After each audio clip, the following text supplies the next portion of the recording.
Ал енді сіздер өзіміз болып өсек айтайық, короче.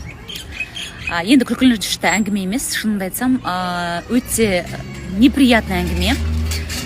Представляете, бір емес, екі қыздың инстаграм стористарын көрем ғой, енді блогер қыздар, таныс қыздарым, сол жерде алимент темасы көтеріліп жатыр. Жігіттері енді бірге тұрған, тастап кеткен, баланы туғызып, бірге тұрып, тастап кеткен, представляете? Не знаю, мен сөзім жоқ последнее время еркектердің мынандай ісіне, еще баланы мойындамай, прекрасно білет бала оныкі екенін, алиментті төлеуден қашады. Қаншалықты дұрыс деймін да? Еще сол біреусінің жігіті тоже кезінде әңгіме айтқан болатын, мені әкем тастап кеткен, мен әкемді ешқашан кешірмеймін деп, и өзі сондай іс істейді. Білмеймін мен, сонда әкесінен қай жер артық болып тұр, әкесін кешірмеймін деп қояды, өзі де сондай іс істеп жатыр да. Ал Алтын Ордаға келдік. Қасында мына екі әйел, екеуі қанымды ішіп бітті бар ғой, мына екеуіне шыдаған еркектер мықты екен бар ғой. Не аламыз? Не аламыз? Айтыңызшы, не аламыз? Не аласыз, Гүлмира? Не аламыз, айтыңызшы? Мам? Не айтшы, шешем? Айтшы, сен не айтсаң, соны аламыз. Бүкіл Алтын Орда сатып алып берейін ба саған, шешем? Айтшы.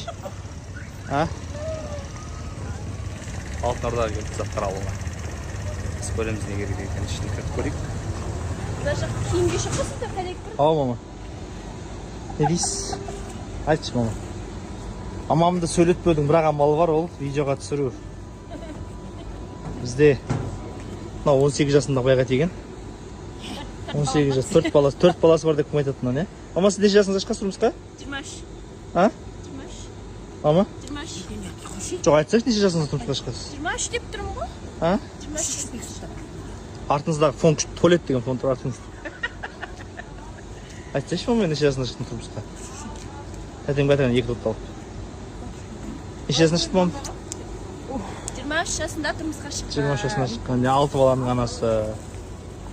Доп алуға келдік біз ертең волейболға.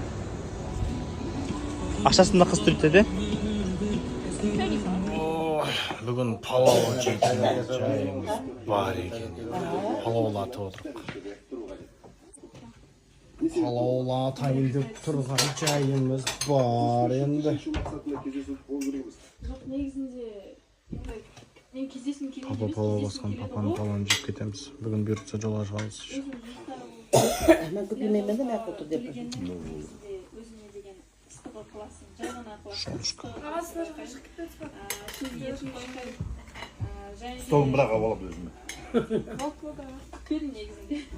Ассалаумағалейкум, баршаларыңызға қайырлы күн. Қалайсыздар, амансыздар ма? Кеше тауға шығып келгеннен кейін машинаны сырты деген ойбой болып жатыр. Балпашымды барып жуындырайын, шомылдырайын, өзім ona шомыла бермейін. Өзім күніне 2 мезгіл душқа түсем. Хотя бабамды аптасына 1 рет шомылдырып қояйын деп мойкаға баратырмын. Баняға баратырмын, баняға. Солай, күн осылай машинаны жуындырудан басталып жатыр.